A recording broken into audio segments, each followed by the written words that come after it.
Medic Mind. Motivate, mentor, maximize. Welcome to Lesson 5, the Keyword Approach. And in this lesson, we'll walk through the Medic Mind keyword approach for any verbal reasoning question. As we said before, you have to answer a question like this in 30 seconds. And it would take most people over 1 minute to read the passage alone. Therefore, we have to tackle the question without reading the full passage. And our keyword approach says that firstly, you should read only the first 2 lines of the passage. All other UCAT guides tell you to go straight to the question immediately, but we teach our students to follow step 1, and we'll explain the value of this in the next slide. After reading the first 2 lines of the passage, move on to step 2. Read the question and pick a key word. A good keyword is one that won't be found all over the passage, and the keyword should cut down the information and show you the important sections of the passage. Dates, names, and figures make really good keywords. Step 3. Search for the keyword in the passage. You have to scan read to find it, and once you've found it, we want you to read from the sentence before to the sentence after the keyword. And this little blurb of around 2 to 3 sentences should hold your answer. And then step 4, eliminate the incorrect answers and select the correct one. So to remind you, if we get a question like this, we'd read the first 2 lines of the passage or read the title if they're giving you one. Then we look at the statement, 2 hours of PE are no longer done at any UK schools. A great keyword here is PE because it has capitalized letters.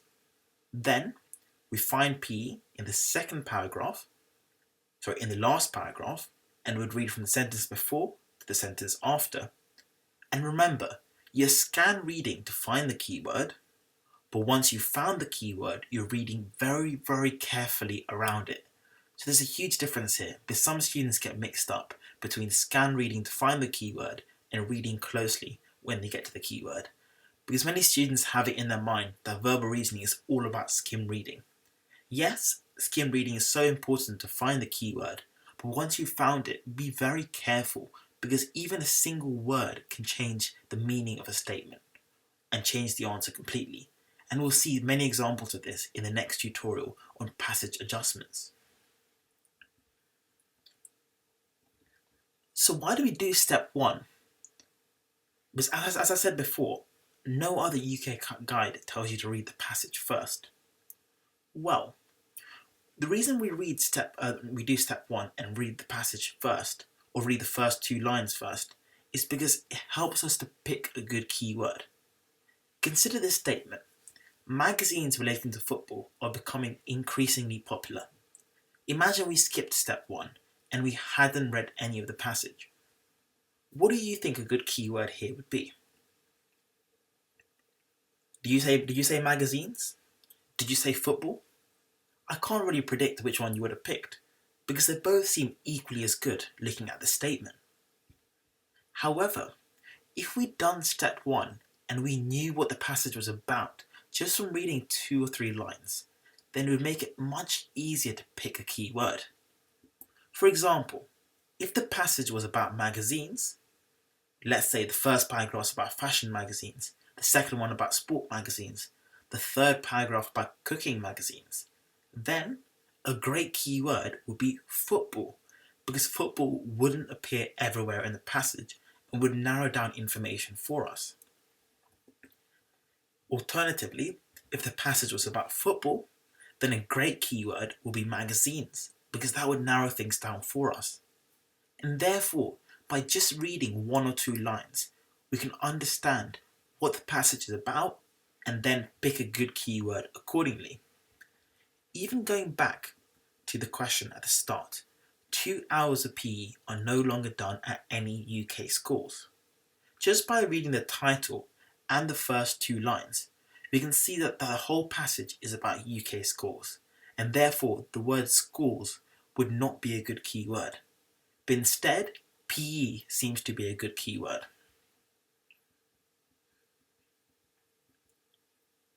So continuing with the lesson, what makes a good keyword? Well, firstly, the keyword should not appear all over the passage, because then it won't narrow down any information for you.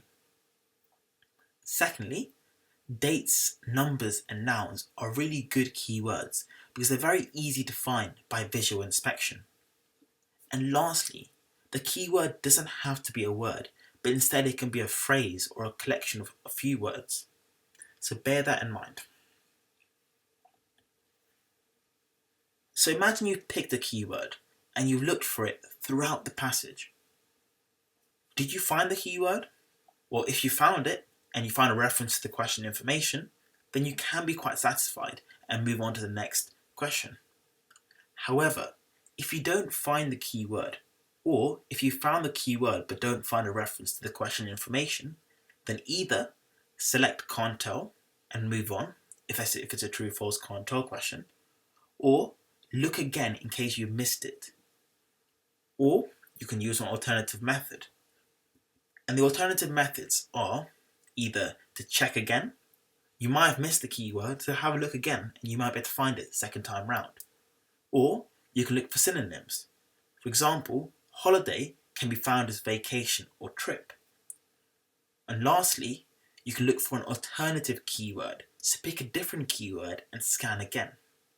However, bear in mind that verbal reasoning is very time pressured and you only have 30 seconds per question. Therefore, there's very limited scope to have a second go at finding the keyword. So stuff like synonyms are things you want to look out for when you're looking for the keyword in the first go. Have an open mind when you look for keywords, because you need to look for synonyms and need to be open to the fact that the keyword might be slightly different in the passage than the original keyword that you picked.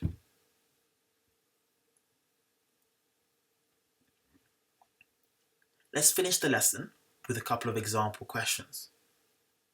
This passage is about contactless payment. The statement says, the majority of people spend above £8 on a contactless transaction. True, false, or can't tell? I'll reveal the answer in 10 seconds.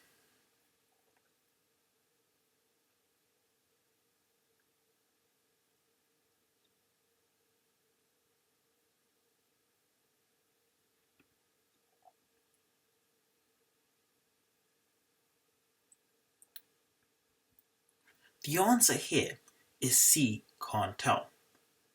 So step 1 was to read the first 2 lines of the passage, and that told us that the passage is about contactless payment. Step 2 is to look at the statement and pick a key word. Well, we know that contactless transaction wouldn't be a good keyword because we know the passage is about contactless payments. And also, remember we said that numbers make great keywords. Therefore, £8 would be our best bet. Looking in the passage, we find £8.60 in the second paragraph, which seems like a good fit. So we read from the sentence before to the sentence after. And the interesting part here is where it says that the average contactless transaction is £8.60. However, don't be tricked into putting true here, because many UCAT candidates are. Because averages can be skewed due to extreme values. So it could be that a small number of people are paying £30 per transaction, whilst most people spend below £5. But this is skewing the average to higher to around £8.60. It doesn't necessarily mean that the majority are spending above £8 on a transaction, and therefore the answer is can't tell. And this shows us the value of reading carefully around the keyword. Remember, scan read and skim read to find the keyword, but once you've found the keyword, read very, very carefully, because here there was a very simple trick that many candidates will have fallen into. And if you manage to avoid this trap, well done. Let's have a go at a different example from a different passage. This passage is about the recycling of plastic straws. And notice that this question is not a true-false can't tell question, and instead it's a type 2 statement question, and one that we'll explore in later tutorials. The approach is the same, however, you need to find a different keyword for each statement A, B, C, and D.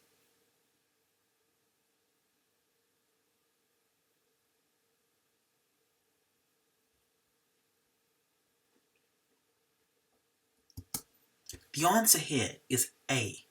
Plastic straws are non-biodegradable. Remember, step 1 was to read the first 2 lines of the passage, and that would have told us that the passage is about plastic straws.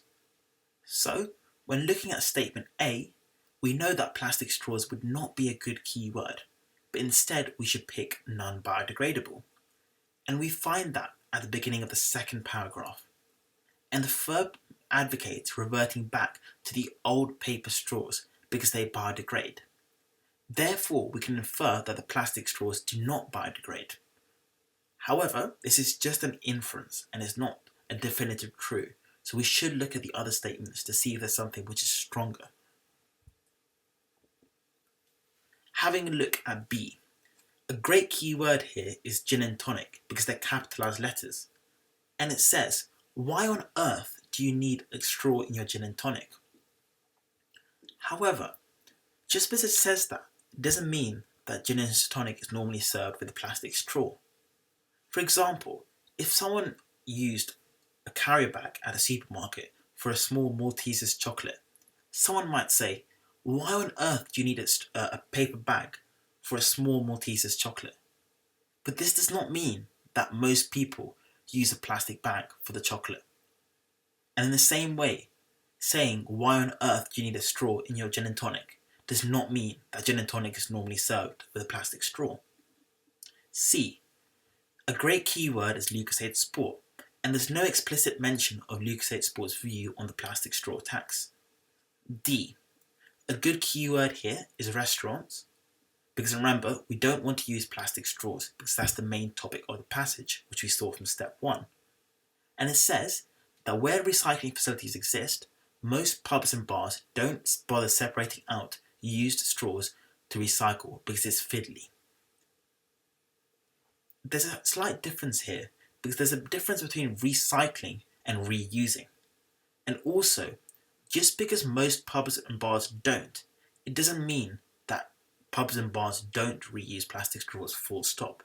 D uses very extreme language. And notice that we have to look for a synonym here in pubs and bars rather than looking for restaurants. And as we said before, when you look for a keyword, you want to be open for synonyms.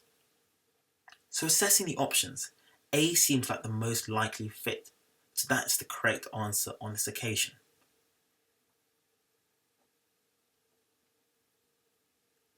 Thank you for watching this free Medic Mind tutorial. For £30, you can unlock all 150 tutorials in our online course. The course covers 4 full days of UCAT teaching, as well as a course to help you with your personal statement and interview. You're free to ask as many questions as you'd like to our teachers, and with each tutorial you can read along using our 5 UCAT ebooks covering 500 pages of theory and questions to guide you every step of the way.